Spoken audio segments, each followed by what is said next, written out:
Hi everybody, my name is Barbara Lester and I'm a licensed clinical social worker. I specialize in working with families affected by autism spectrum issues. And in this video blog I'm going to talk about the idea of acceptance versus change when we think of autism spectrum issues.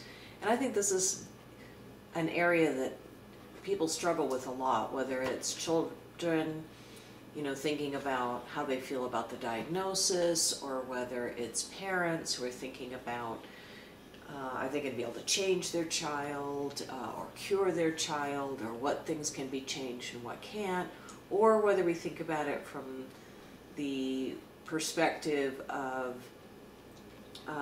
people who might be thinking that, gee, they don't want to change at all, and they don't see this issue as something that's a problem or a disorder that needs to be changed. So there's really a lot of complex issues involved with the question of acceptance versus change. And so I think that one of the most important things to recognize is that autism spectrum issues are neurological. And so if something is neurological, that would imply that that's based in how the brain works, how the nervous system works. It's really not something that's going to change dramatically.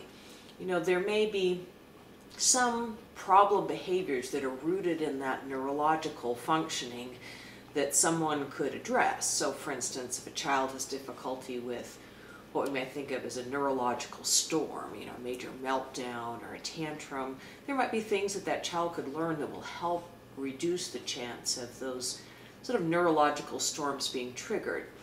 But the fact that they have certain neurological differences and maybe some vulnerability to that sort of emotional reactivity, that might be something that doesn't change. And this is an area that I think people struggle with a lot because they're not sure which things might be able to be changed and which things might not be able to be changed.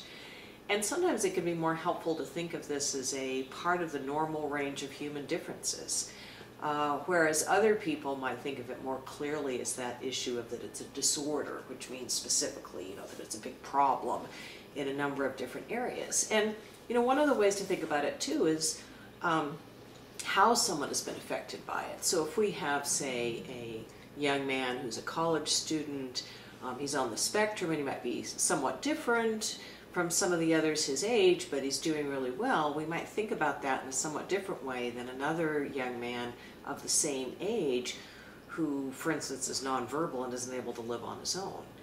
So that question about whether we think of it as a disorder or as a problem or as something we want to try and change, or when people are trying to think about the issue of a cure, a lot depends on some of those kinds of issues. My own perspective is to think about it as a middle path. So rather than thinking about just acceptance of these differences or change of these differences, I like to think that there's a middle path. That sometimes it's for each individual you find a middle path about what things they might be able to focus on. Changing a few things that are causing problems in their lives and accepting the things that are difficult to change or that aren't causing problems in their lives.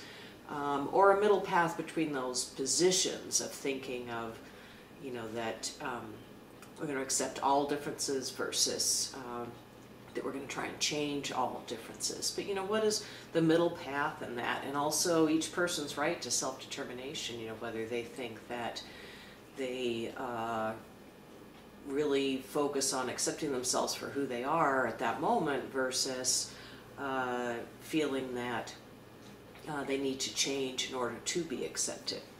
So I'm curious about what everybody's thoughts are on this issue. This is a very controversial topic in the field, and I'd love to know some of your perspectives on this. So leave me a comment if you're interested in this topic, or if you have specific questions about it, leave me a comment on that. If you're interested in other videos along these lines, go ahead and subscribe to my YouTube channel, which is ASD Specialist, and just let me know what you think. See you next time.